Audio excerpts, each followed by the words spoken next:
உங்களுக்கு ஒரு அழகான கதையை சொல்கிறேன். புத்தருக்கும் அங்குமுலா என்ற கொடிய குற்றவாளிக்குமான கதை. அங்குமுலா கதை. கிமு 5ஆம் நூற்றாண்டில் இந்தியாவில் ஒரு கொடூரமான கொலையாளியாக அங்குமுலா திகழ்ந்தான். அவனது பேருக்கு விரல் மாலை அணிந்தவன் என்று பொருள். அவன் கொல்லும் ஒவ்வொருவரிடமிருந்தும் ஒரு விரலை பறித்து அதை தனது கழுத்தில் மாலை போல அணிந்து கொண்டான். இறுதியில் அந்த கழுத்து மாலை நூற்றுக்கணக்கான எலும்புகளைக் கொண்ட ஒரு பயங்கரமான ஆபரணமாக மாறியது. அங்குமுலா பயம் மற்றும் வெறுப்பால் நிறைந்தவனாக இருந்தான். தான் கொல்லாத மனிதரே இல்லை என்று கிராமவாசிகள் கூறுவார்கள். அவனது தாயார் அவன் மீது அளவற்ற அன்பு கொண்டிருந்தாலும் அவனது செயல்களைக் கண்டு வருந்தினாள். ஒருநாள் அவனது தாயார் கிராமத்தின் எல்லையில் காத்திருந்து தான் இறக்கும் வரை அவனிடம் பேச மாட்டேன் என்று சபதமெடுத்தாள். தனது ஆன்மா நிம்மதியடைய அவன் திருந்தி பிரார்த்தனை செய்ய வேண்டும் என்று கேட்டுக்கொண்டாள். அடுத்த இரவில் தனது அடுத்த பலிக்காக வேட்டையாடிக் கொண்டிருந்த அங்குமுலாவை ஒரு சிறுவன் கண்டு அஞ்சி கிராமத்திற்கு தப்பியோடினான். அந்த சத்தத்தை கேட்ட அங்குமுலா, நான் கொல்வதில்லை, உன்னை கொல்லுவேன் என்று கூச்சலிடபடி அந்த சிறுவனுக்கு பின்னால் ஓடினான். சிறுவன் பயத்துடன் ஓடி புத்தரின் பாதை அருகில் மண்டியிட்டான்.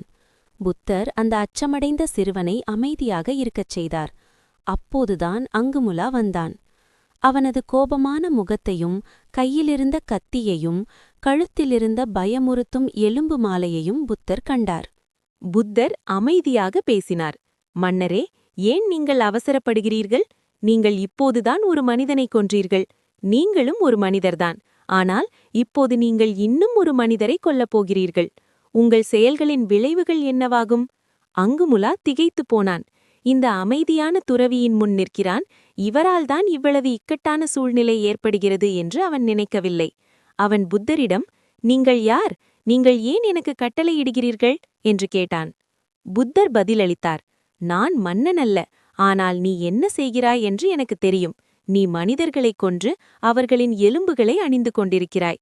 ஆனால் நீ கொல்லும் ஒவ்வொரு மனிதனும் ஒரு தாய், ஒரு தந்தை, ஒரு மனைவி, ஒரு குழந்தை அல்லது ஒரு சகோதரனை கொண்டவன்.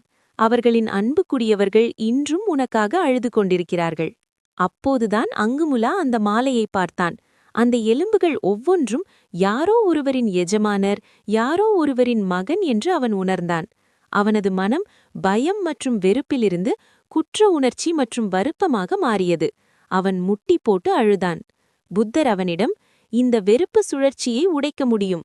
உண்மையை உணர்ந்த முதல் நபர் நீயாக இருக்கலாம். உன் பழங்கால செயல்களுக்காக வருந்தாதே.